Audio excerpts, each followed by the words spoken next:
السلام علیکم بھائیو، بات یہ ہے کہ یقیناً جو شخص بھی مسلمان بھی کوئی ترجمہ لکھتا ہے یا پرنٹ کرتا ہے یا شائع کرتا ہے تو یقیناً وہ اجر و ثواب کی نیت سے ہی کرتا ہے۔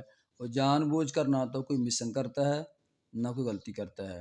تو آج میں اس کو پڑھ رہا تھا ترجمہ، تو مجھے اچانک نہ ایسے محسوس ہوا، تو میں نے دوبارہ پڑھا تو واقعتاً ہی ایک پورا ایک لفظ، ایک عربی کا لفظ ہے، اس کا ترجمہ ہی نہیں لکھا گیا۔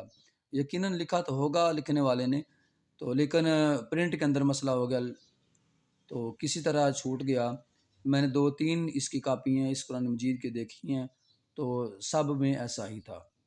تو جیسا آپ جانتے ہیں یہ قرآن مجید جو ہے یہ شاہ فہد پرنٹنگ والوں کا ہے، یہاں انہوں نے دیا ہوا اس کا اپنا نا، یہ ہے، یہ قرآن مجید ہے۔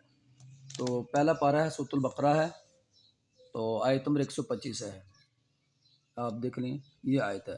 وَإِذْ جَعَلْنَا الْبَيْتَ مَثَابَةً لِلنَّاسِ وَأَمْنًا وَاتَّخِذُوا مِن مَّقَامِ إِبْرَاهِيمَ مُصَلًّى وَعِهِدْنَا إِلَىٰ إِبْرَاهِيمَ وَإِسْمَاعِيلَ أَن طَهِّرَا بَيْتِيَ لِلطَّائِفِينَ وَالْعَاكِفِينَ وَالرُّكَّعِ السُّجُودِ۔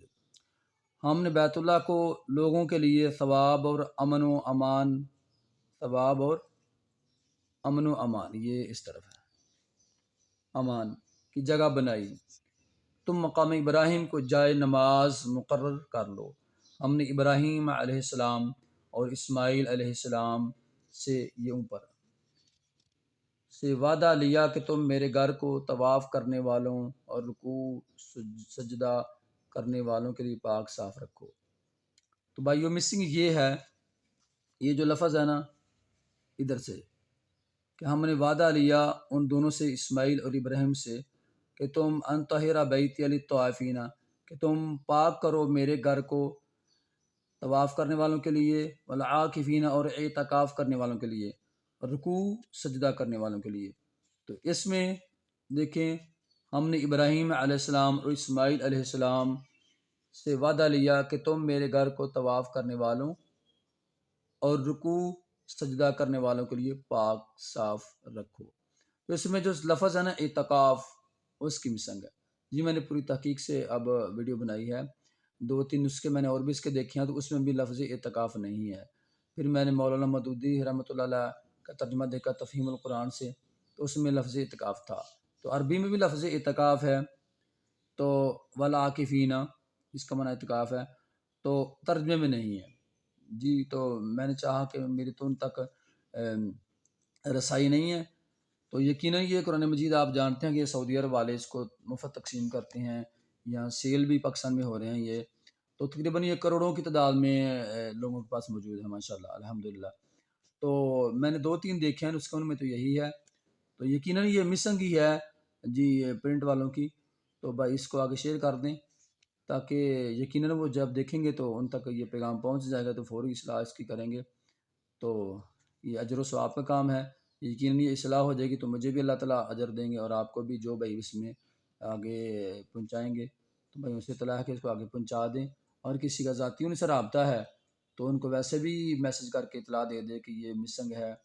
تو جو بھائی ویڈیو دیکھیں وہ بھی تھوڑی تحقیق کر لیں جی، کہیں ایسا نہ ہو کہ مجھ سے مسنگ ہو جائے۔ میں نے تو ویسے 2-3 بار یہ دیکھ کے پڑھ کے 2-3 بار ویڈیو بنا کے کاٹ کے پھر دیکھا تو واقعتاً مسنگ ہے۔ تو بسم اللہ الرحمن الرحیم۔ عن انس بن مالک رضی اللہ تعالی عنہ قال قال رسول اللہ صلی اللہ تعالی علیہ وسلم من عال جاریتین حتی تبلغا جاء یوم القیامہ انا وہو وضم اصابعہ، رواہ مسلم۔ یہ مسلم شریف کی حدیث ہے۔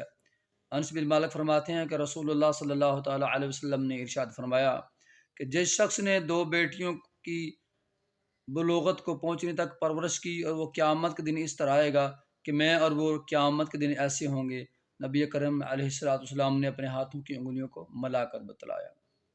اسی طرح امام زہری فرماتا ہے کہ میں دمشق میں انس بن مالک کی خدمت میں حاضر ہوا، آپ اس وقت رو رہے تھے۔ میں نے کہا آپ کیوں رو رہے ہیں؟ انہوں نے فرمایا کہ نبی کریم علیہ السلام کے عہد کی کوئی چیز اب باقی نہیں سوائے نماز کے، اور اس کو بھی لوگوں نے ضائع کر دیا۔ یہ بھی مسلم شریف کی حدیث ہے۔ عبداللہ بن عمر اور انس بن مالک رضی اللہ تعالیٰ عنہ سفر میں ہوتے تھے تو سواری کے اوپر بیٹھے بیٹھے ہی نفل کی نماز پڑھ لیتے تھے، اور اس کو رسول اللہ صلی اللہ تعالیٰ علیہ وسلم کی سنت سمجھتے تھے۔ یہ بھی مسلم شریف میں ہے۔ اللہ تعالیٰ ہمیں عمل کرنے کی توفیق عطا فرمائے۔